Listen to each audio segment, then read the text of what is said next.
Hey Hillside, hope you're doing well today. So, if you joined us yesterday, or not yesterday, Sunday, or viewed the video of service, you saw we were in Philippians 1. And if you didn't see it, you can go check out the video or the podcast. It was good. And what we're doing in our young adults Bible study, which is on Monday evenings, is we chose to then go through Philippians kind of along with the message, and we're going through more of a verse by verse inductive Bible study slash talking about anything that reflections on the message. So part of the scripture that Louis used on Sunday was Philippians 1:12 through 14, and then we tacked on last night 15 to 18.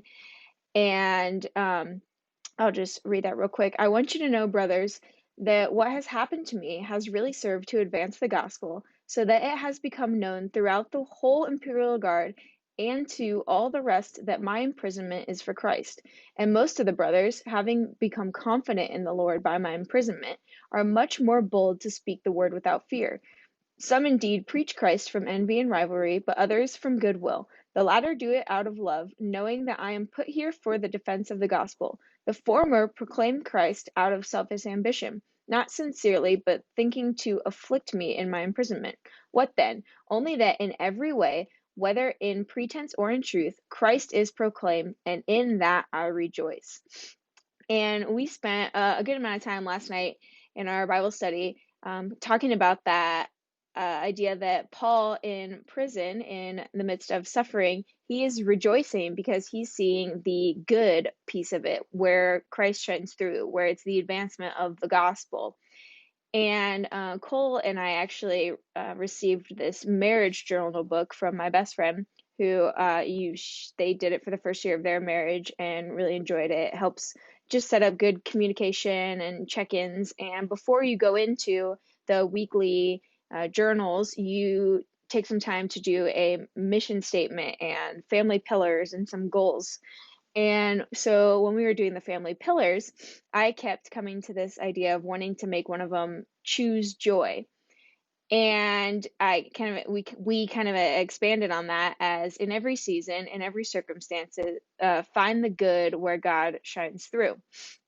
And it totally echoes Paul's idea there, that perspective of do I either sit like, oh, woe is me, I'm in prison, this stinks, or see the ways in which God can use that and in which the gospel is being advanced. And it's all like it's really a choice. You can choose to see that either way.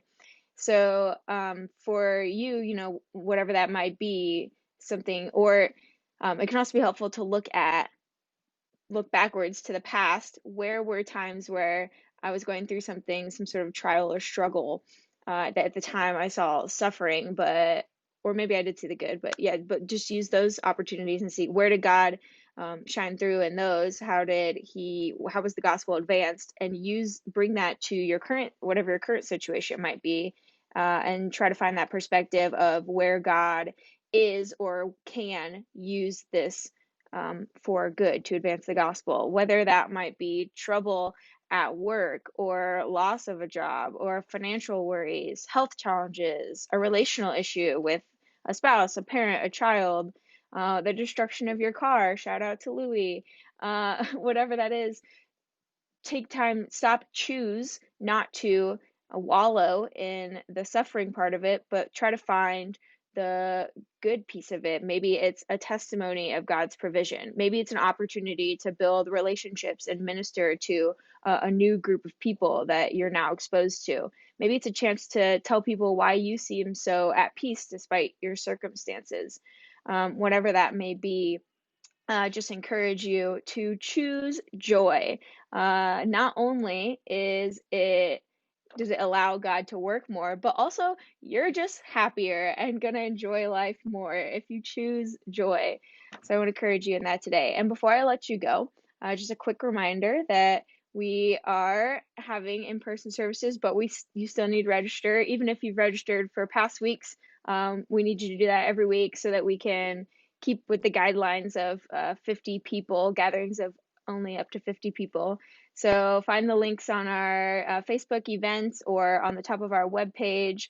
Also, if you want to participate in our Father's Day tribute, let me know. You can comment or message. You can email Cassidy at hillside4.org.